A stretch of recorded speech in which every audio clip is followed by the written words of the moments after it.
Olá, hoje eu quero começar a comentar com vocês sobre cosmovisão e arte.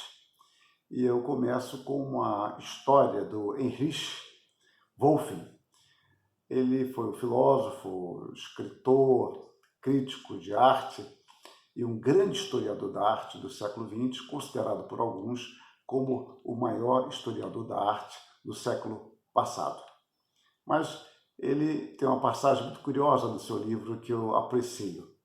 Ele diz o seguinte: em suas memórias, Ludovic Ritcher lembra uma passagem de sua juventude, quando certa vez em Tivoli, ele e mais 3 companheiros resolveram pintar um fragmento de paisagem, todos firmemente decididos a não se afastarem da natureza no menor detalhe que fosse. E embora o modelo tivesse sido o mesmo e cada um tivesse sido fiel aos seus olhos, fiel ao que seus olhos viam, o resultado foram 4 telas completamente diferentes, tão diferentes quanto as personalidades dos 4 pintores. O narrador conclui, então, que não havia uma maneira objetiva de se verem as coisas e que formas e cores seriam sempre captadas de maneira diferente, dependendo do temperamento do artista. É muito curiosa esta observação. Depois nós falaremos mais sobre isso. E uma outra citação que eu uso de início é do Rick Warren, que ele disse o seguinte: você não precisa acreditar em tudo o que pensa. E a razão é simples. Nós vemos o que queremos ver. O nervo óptico, o único nervo com ligação direta com o cérebro, na verdade transmite mais impulsos do cérebro para o olho do que vice-versa. Isto significa que seu cérebro determina o que o olho vê. Você já está precondicionado. É por isso que, se 4 pessoas presenciarem um acidente, cada uma vai relatar algo diferente. Precisamos nos lembrar e ensinar os outros que não devemos acreditar em tudo o que pensamos. Fecha aspas. Eu começo então agora com uma definição de arte.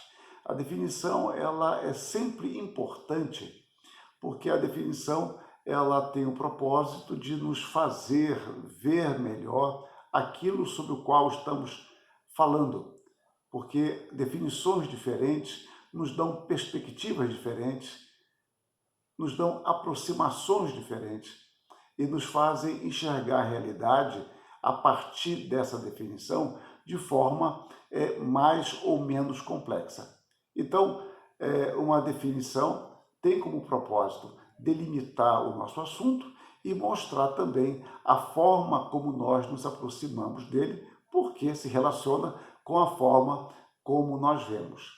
A definição que eu apresento é uma definição bastante simples, mas ela atende bem ao propósito destas modestas, simples anotações.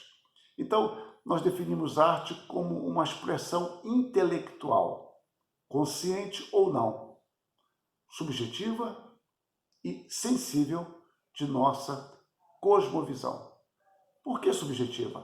Porque ela é pessoal. Por que sensível? Porque não existe arte secreta. Ela necessita ser experimentada, vista, tocada, sentida, analisada. Uma arte oculta que ninguém tem acesso, ela não pode ser chamada de arte, até que seja descoberta e então possa ser compreendida ou não como arte, uma obra de arte. É curioso que o próprio Deus, antes de criar o homem, compartilha consigo mesmo a respeito desse grandioso empreendimento. E ele vai dizer consigo mesmo, a Trindade se agenciando nesse diálogo e ao mesmo tempo criando o homem à sua imagem, quando vai dizer: façamos o homem à nossa imagem. É o decreto eterno do pacto eterno de Deus Trinitário que agora se historifica na criação do homem e da mulher num espaço e no tempo, ou um espaço temporal, se assim preferirem. Deus compartilha consigo mesmo deste propósito e analisa a sua obra como sendo boa. Aplicando isso a nós observamos que o nosso padrão de beleza será sempre limitado e subjetivo, ainda que cada aspecto da criação tenha sua beleza própria, decorrente de sua natureza e propósito. Mas nós temos condicionantes, e esses condicionantes vão interferir diretamente em nossa criação e avaliação da arte. Mas isso eu vou deixar para o próximo vídeo, para não nos alongar demasiadamente neste. Que Deus nos abençoe. Amém.